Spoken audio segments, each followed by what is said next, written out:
흔히들 중한 병이나 큰 사고에서 다시 살게 된 사람들을 향하여서 덤으로 사는 인생을 살고 계십니다 라는 표현을 쓰지요. 영어로는 second chance, 두 번째 기회를 살고 있다라고 표현하기도 하는데요.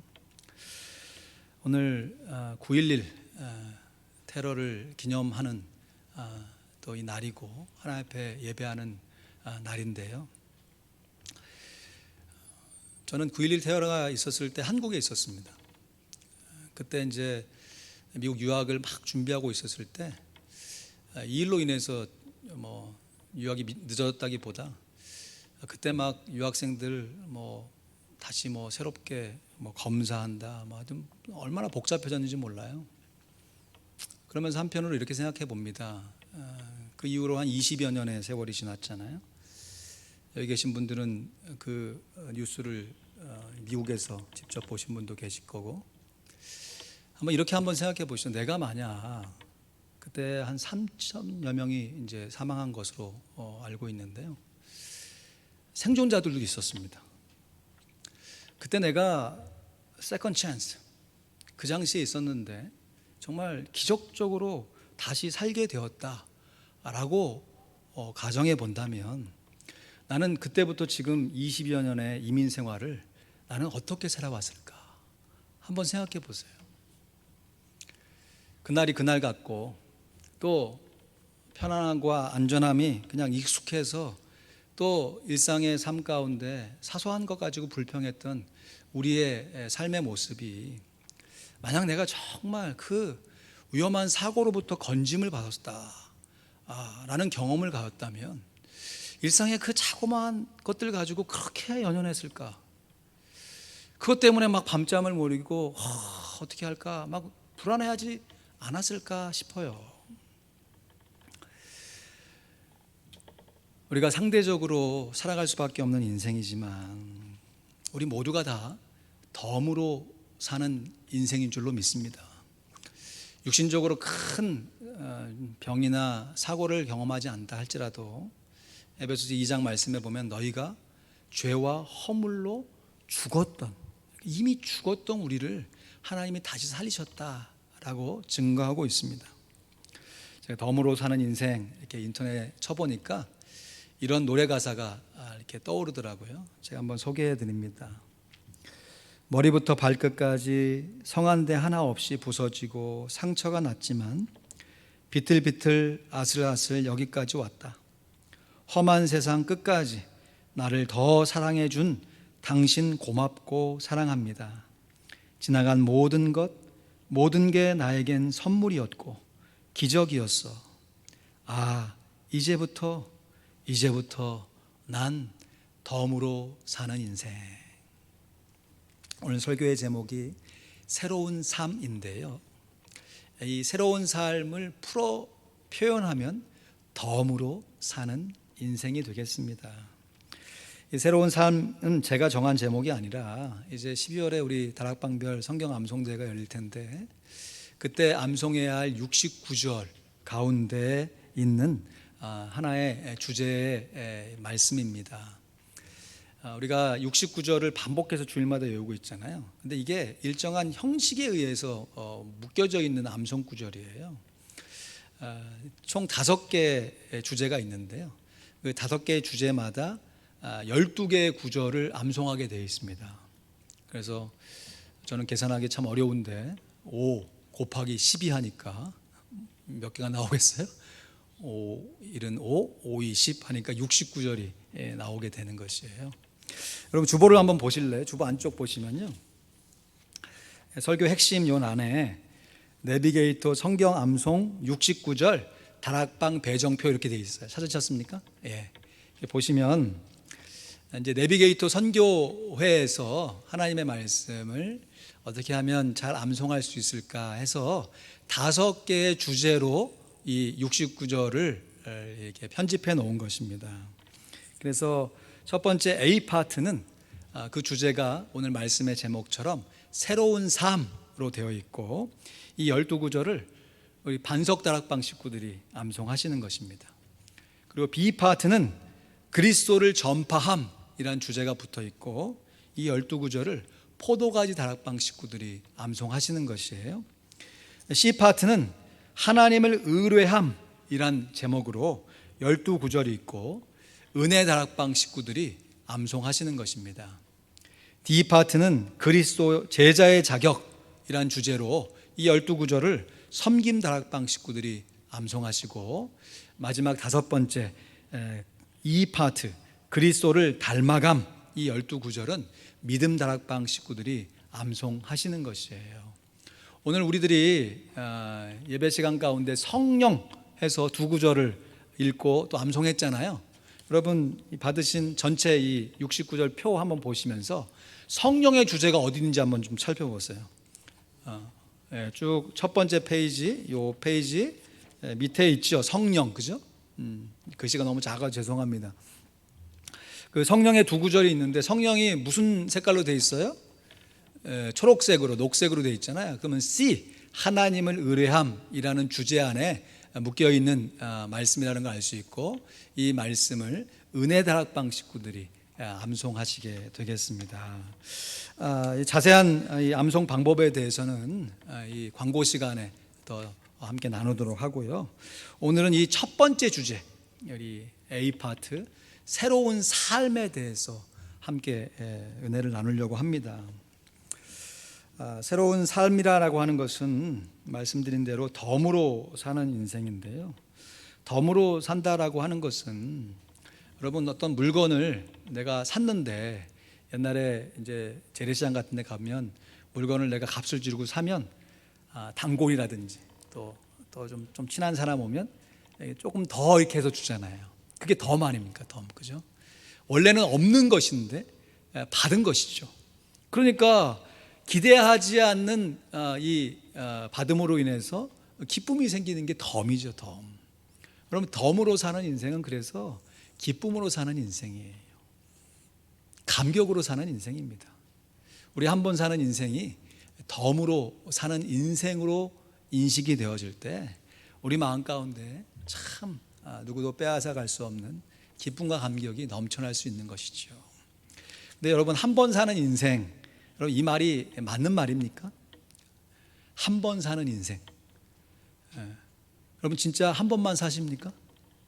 한 번 살죠. 왜냐하면 우리의 인생이 한 번 죽음이 있기 때문에 우리가 살아온 모든 인생이 그냥 일생으로 한 번 사는 것으로 정의가 되는 것이에요. 그럼 엄밀하게 따져보면요, 죽는 것은 한 번이지만 사는 것은 매일입니다. 이게 무슨 말이냐면, 한 번 사는 인생이라고 해서 진짜 하루살이 인생이 아니라 한 번 죽는 것은 맞아요. 그러나 한 번 사는 인생은 매일 반복해서 살아가는 인생이라는 것이에요. 어제 식사하셨으면 오늘 하시는 것이고, 오늘 잤는데 내일 또 자는 것이에요. 지난주에 예배하고 오늘 또 이렇게 예배하는 것이거든요. 이러한 반복 속에서 덤으로 사는 인생이다라고 하는 것은 이 반복을 억지로 할 수 없어가지고 마지못해 하는 게 아니라 덤으로 받았으니까 어떻게 해야 돼요? 기쁨으로 반복을 감당하는 것이에요. 그럼 공부를 정말 잘하는 학생은요, 복습을 할 때 남이 시켜가지고 안 합니다. 내가 정말 이거를 기억해야겠다, 이걸 시험뿐만 아니라 내 삶 가운데 활용해야겠다 하는 마음을 가지고 자원해서 복습을 해요. 마찬가지에 똑같이 우리의 인생을 살아갈 때 아유 오늘 또 하루가 됐네 이런 인생하고 덤으로 주어진 인생이니까 감사함으로 오늘 또 하면서 살아가는 인생의 내용은 다를 수밖에 없다라고 하는 것이에요. 그래서 정말 우리의 인생이 복습만이 살 길인데, 덤으로 사는 인생은 그 복습을 자원하여 감당하게 되는 것이에요. 이 새로운 삶을 이 내비게이터의 선교회에서는 수레바퀴의 삶이다, 수레바퀴의 예화다라고 하는 표로 설명을 해주고 있는데요. 그런 그림 하나 보시면요, 이게 이제 요즘에 누가 수레바퀴 뭐 많이 보시겠습니까? 다 자동차 바뀌죠. 그러나 몇십 년 전만 해도 실제로 생활 가운데 수레가 사용된 거죠. 소나 말이 끌어가면 거기 마차의 바퀴가 이런 식으로 되어 있는 거예요. 한 바퀴가. 그래서 그 바퀴 안에 그 바퀴를 굴러가게 하는 중심의 축, 그게 중심 되신 그리스도. 근데 축이 면과 바닥하고 닿는 것이 아니라 그 바퀴의 태가 바닥하고 닿잖아요. 그래서 그 바닥과 맞는 그 면인 태를 그리스도께 순종하는 생활. 그래서 그리스도께 순종이에요. 그러니까 우리의 신앙생활을 한마디로 정의하라면 중심 되신 그리스도, 예수님이죠. 그리고 그리스도께 순종, 예수님이죠. 예수님 중심으로 우리가 순종하는 삶의 반복이라고 볼 수 있어요. 근데 그 반복을 마지못해 하는 게 아니라 감격하여 자원으로 하게 하는 것이 덤으로 사는 삶, 새로운 삶이라고 볼 수 있는 것이죠. 그리고 이 중심의 축이 이 수레바퀴의 면과 만날 수 있는 이 태하고 연결되어 줄 수 있는 수레바퀴의 이 살들 있잖아요. 살. 이 살이 균형 있게 적당하게 잘 연결되어져 있어야 수레바퀴가 반복해서 굴러갈 수 있는 것이죠. 두 번째 그림 보시면 잘 보이진 않지만 제가 나중에 카톡으로 보내드리겠습니다. 이 수레바퀴 예화라고 해서 이 가운데가 뭐냐면 중심 되신 그리스도, 중심 되신 그리스도. 그래서 우리 안에 크라이스트 센터, 예수님이 우리의 중심 가운데 모셔 있어야 한다. 그래서 이 중심 되신 그리스도의 두 구절이 있어요. 여러분 그 표를 좀 보시고 같이 한번 좀 따라오실까요? 첫 번째 구절이 고린도후서 5장 17절 말씀. 그런즉 누구든지 그리스도 안에 있으면 새로운 피조물이라. 이전 것은 지나갔으니 보라 새 것이 되었도다. 고린도후서 5장 17절 말씀. 그리고 두 번째 구절이 오늘 본문 구절인 갈라디아서 2장 20절 말씀. 이건 큰 소리로 한번 완성해 보시죠. 다 아시는 거니까. 내가 시작. 내가 그리스도와 함께 십자가에 못 박혔나니 그런즉 이제는 내가 산 것이 아니요 오직 내 안에 그리스도께서 사신 것이라. 이제 내가 육체 가운데 사는 것은 나를 사랑하사 나를 위하여 자기 몸을 버리신 하나님의 아들을 믿는 믿음 안에서 사는 것이다. 아멘. 그래서 중심 되신 그리스도가 뭐냐? 믿음으로 새로운 삶을 살아가게 한다는 것이에요. 그럴 때 이 축이 바로 바닥과 닿는 것이 아니라 이 바닥을 닿게 하는 이 면, 이 수레바퀴의 태라고 할 수 있죠. 이 겉태를 우리의 순종함으로 채워가는 것이에요. 그래서 두 번째 주제가 그리스도께 순종 아닙니까? 로마서 12장 1절 말씀. 그러므로 형제 자매들아 내가 하나님의 모든 자비하심으로 너희를 권하노니 너희 뭐를? 몸을 하나님이 기뻐하시는 거룩한 산제사로 드리라. 이는 너희의 드릴 영적 예배니라. 정말 엄청난 비밀이죠. 우리의 이 육신과 영혼이 어떻게 절묘하게 연결되는지 우리가 다 알 수 없지만 우리가 우리의 몸을 들여서 헌신하면 그것이 하나님이 받으시는 육적인 예배가 아니라 영적인 예배가 된다는 것이에요. 그 두 번째 구절이 요한복음 14장 22절 말씀입니다. 나의 계명을 가지고 지키는 자라야 나를 사랑하는 자니 나를 사랑하는 자는 내 아버지께 사랑을 받을 것이요 나도 그를 사랑하여 그에게 나를 나타내리라. 그럼 말로만 믿는다고 하는 것이 아니라 그 말씀을 실제로 지켜내는 순종이 있어야 한다는 것이죠. 이렇게 중심되신 그리스도께 순종함이 딱 잡혀서 바퀴의 모양이 형성되려면 그 축과 태를 연결시킬 수 있는 살이 견고해야 한다는 것이에요. 그 살이 십자가 모양 아닙니까? 하나님이 우리에게 말씀하시고 우리는 하나님께 기도하는 그 dim전사호예요. 하나님의 말씀과 우리들의 기도로 거룩해져 가는 것이에요.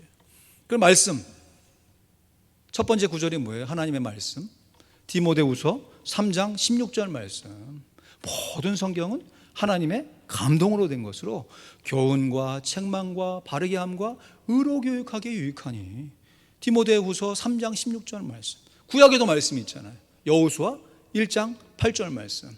이 율법책을 내 입에서 떠나지 말게 하며 주야로 그것을 묵상하여 그 가운데 기록한 대로 다 지켜 행하라. 그리하면 내 길이 평탄하게 될 것이라 내가 형통하리라. 하나님의 말씀을 머릿속으로 이해하는 것도 중요하지만 입에서 떠나지 말게 하래요. 암송하라는 얘기 아닌가? 암송 계속해서 떠올리게 하라는 것이죠. 그리고 그렇게 하나님의 말씀을 갖고 우리가 하나님 앞에 뭐를 할 수 있습니까? 기도할 수 있잖아요. 기도. 요한복음 15장 7절 말씀에 너희가 내 안에 거하고 내 말이 너희 안에 거하면 무엇이든지 원하는 대로 구하라. 그리하면 이루리라. 아멘. 그리고 이어지는 빌립보서 4장 6절 7절 말씀은 정말 기도할 때마다 우리가 이 말씀 의지하고 기도해야죠. 기도의 응답이 바로 이것이에요.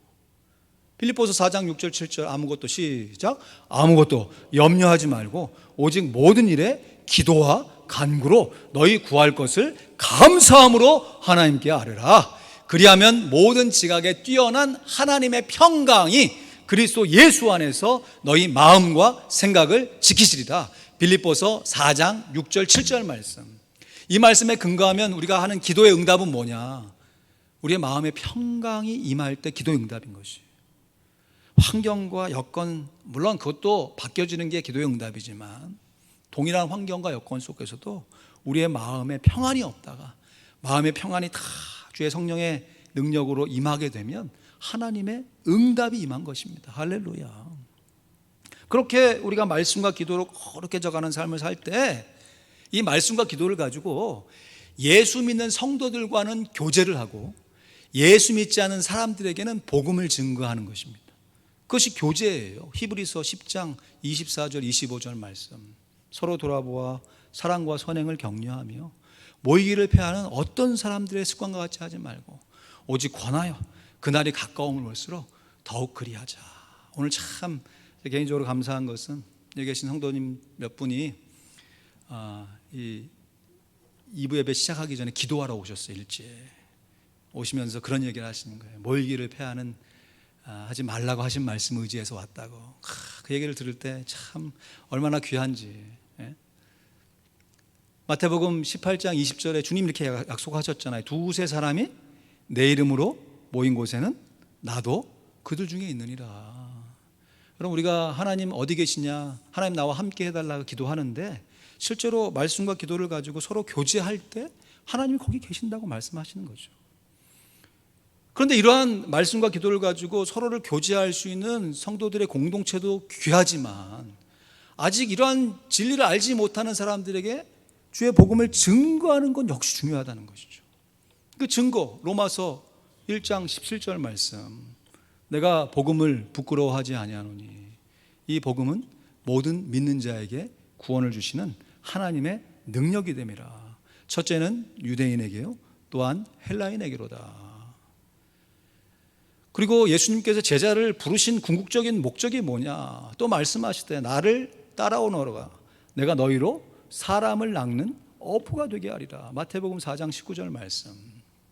이러한 12구절이 새로운 삶, 다시 말해 이 수레바퀴의 삶을 형성한다는 것이에요. 다 중요하겠죠. 근데 그 중에서도 우리가 이 중심 되신 그리스도, 내 안에 예수 그리스도가 계시느냐 없느냐, 이 구원의 확신을 분명히 갖고 살아가는 것이 너무너무 중요한 것이에요. 왜냐하면 이게 한 번 굴러가다가 멈추는 것이 아니라 계속 굴러가야 되기 때문에. 계속 굴러가는데 중심의 축에서 굴러가는 이 힘을 계속 공급받으며 굴러가야 되는데 처음에는 중심축으로 굴러가는 것 같은데 나중에는 그냥 습관을 따라서 관성에 의해서 굴러가게 될 수가 있다라고 하는 것이죠. 여러분, 동일한 말인데 그 말씀에 뉘앙스가 있죠. 우리가 기도하되 습관을 쫓아서 기도해야지 습관적으로 기도하면 안 되잖아요. 말이 되죠. 우리가 정말 습관을 쫓아서 규칙적으로 정한 시간에 하기 싫어도 그 시간을 지켜서 기도하는 건 굉장히 귀한 일이죠. 근데 습관적으로 기도해. 그냥 기도했으니까 뭐 시작했으니까 끝이 있고 뭐 이런 식으로 해서는 안 되는 거죠.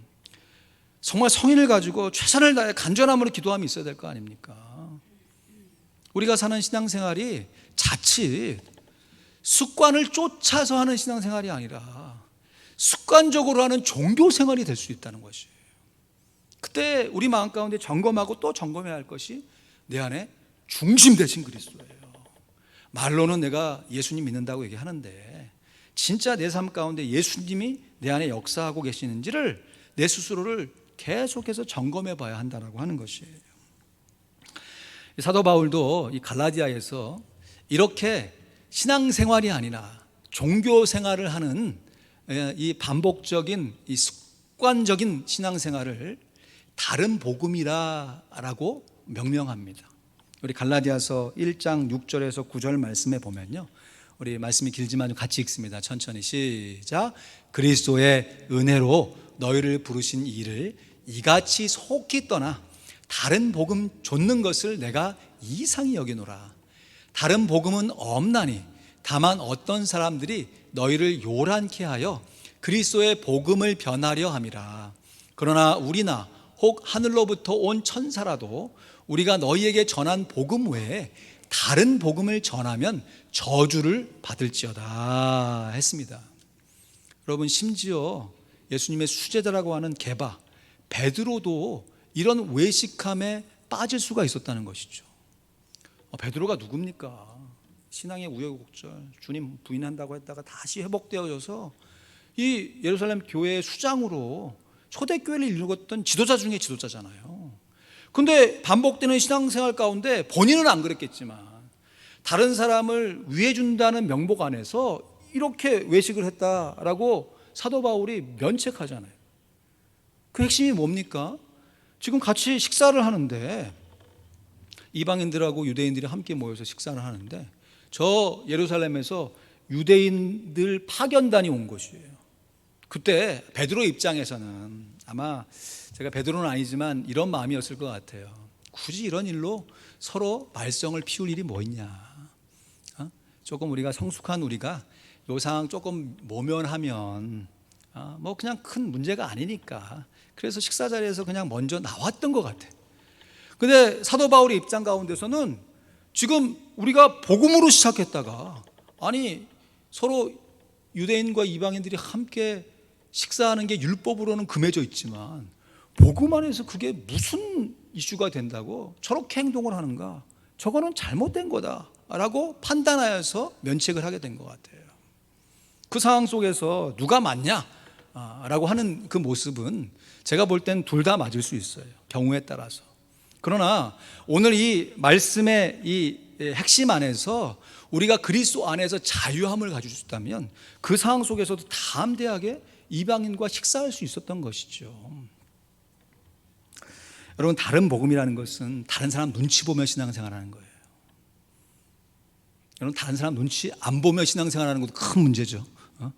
다른 사람들 다 하고 있어 나 혼자 그냥 마음대로 생각하는 것도 문제지만 매사에 그냥 다른 사람 눈치 보면서 신앙생활하는 것 말고 만큼 피곤한 일이 없어요.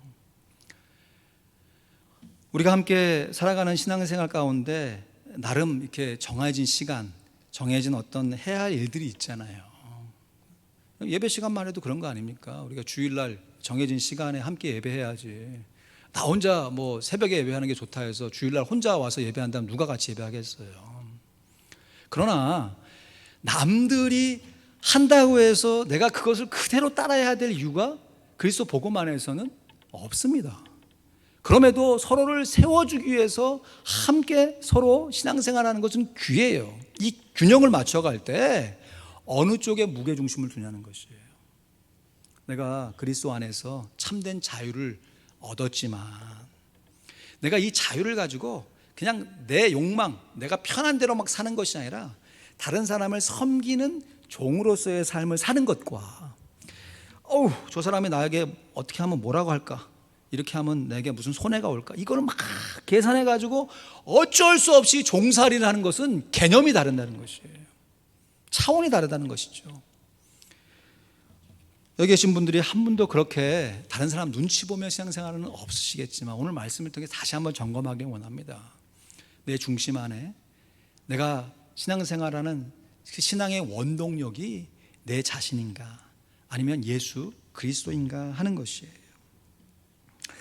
그림 다시 한번 좀 보시면요, 이 수레바퀴의 삶 가운데 다 중요한데 말씀, 기도, 교제, 증거, 그래서 그리스도인의 순종하는 삶으로 다 이게 갖추어진 우리의 신앙생활이 경우에 따라서는 이 중심축이 없는, 이 안에 텅 비어있는 신앙생활을 할 수 있다고 하는 것이에요. 이걸 조심하자는 것입니다.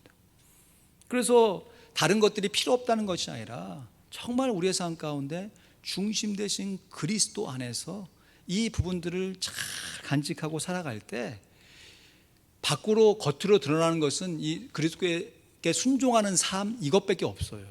우리가 서로의 속마음을 어떻게 아냐고요. 하나님만 아시죠. 그런데 자기 스스로 점검해 보면 드러날 수 있는 것을 계속해서 이렇게 묵혀놓고, 그리고 외식적으로 신앙생활 하는 거죠. 말씀 읽는 척, 기도하는 척, 교제하는 척, 전도하는 척만 하다가, 여러분 이렇게 88 올림픽 때 이 호돌이 그 당시에 88년에 태어났던 그 어린아이가, 88년도에 그 어린아이가 있었잖아요. 그게 굴렁쇠 굴러간 거 기억나시죠? 굴렁쇠. 여러분 바퀴와 굴렁쇠의 차이가 뭡니까? 둘 다 면은 있어요. 태는 있어요. 그러나 바퀴는 그 안에 중심에 축이 있고 살이 있는데, 굴렁쇠는 그 중심에 축도 없고 살도 없어요. 그래서 굴렁쇠 굴리면, 밖에서 힘을 주면 굴러가는 것처럼 보이죠. 그렇지만 그 굴러가는 애가 굴리지 않으면 어떡합니까? 금방 주저앉고 만죠.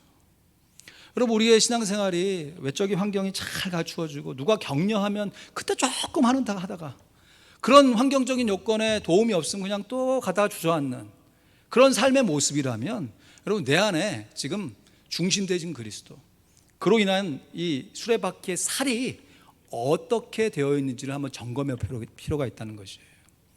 내가 말씀 생활, 기도 생활을 꾸준하게 하면서 성도들과 함께 교제하며 또 그 말씀을 가지고 전도하는 삶을 지속 반복적으로 자연스럽게 하다 보면요, 우리 안에 있는 중심 되신 그리스도가 우리의 삶 가운데 억지 순종하게 하지 않아요.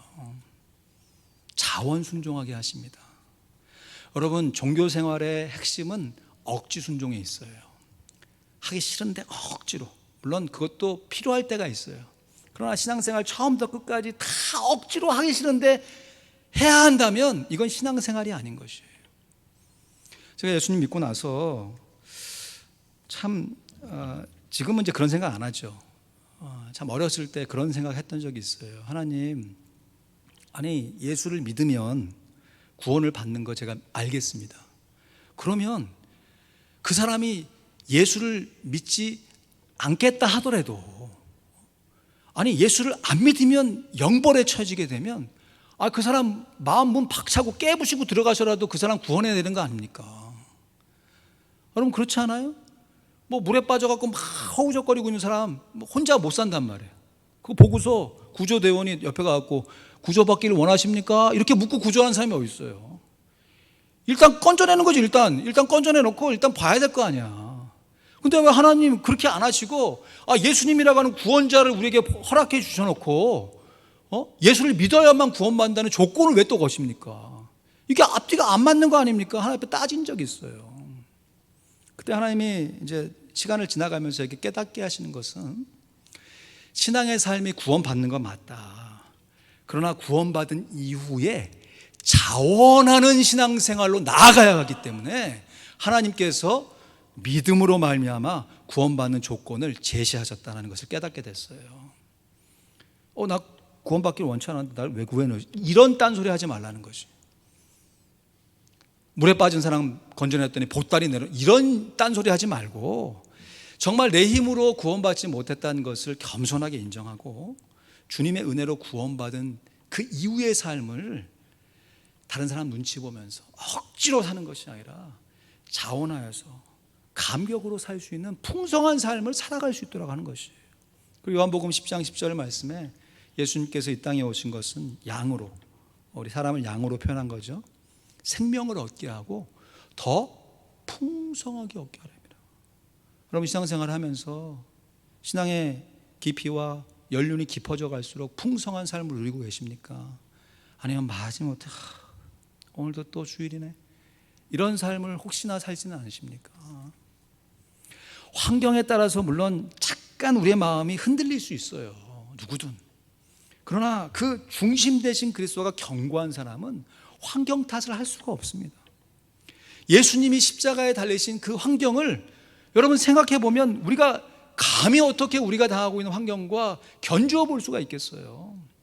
예수님 그 환경 속에서 자원하여 순종하여 십자가에 달리셨다면, 우리가 그 십자가에 달리신 예수님을 우리의 구세주와 주님으로 믿고 있다면, 우리가 당하는 모든 환경 속에서 중심 되신 그리스도를 가지고 그 힘으로 말씀 생활, 기도 생활, 교제 생활, 전도 생활 하면서 자원 순종하여 그리스도께 순종할 수 있는 것입니다.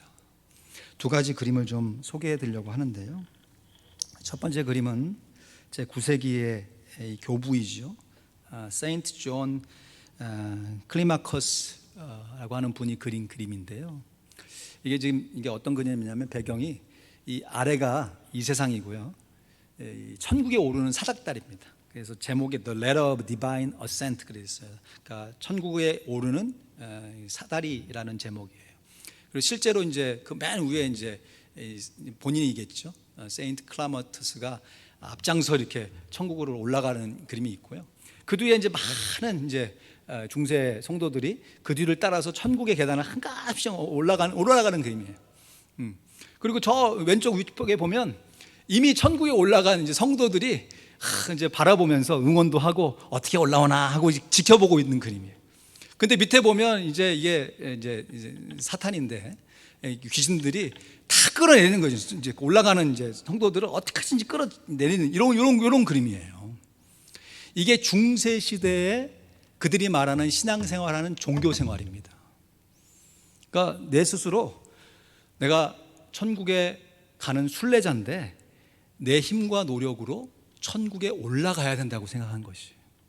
그래서 11조를 하거나 헌금생활, 전도를 하면 한 걸음씩 천국으로 올라가는 것이.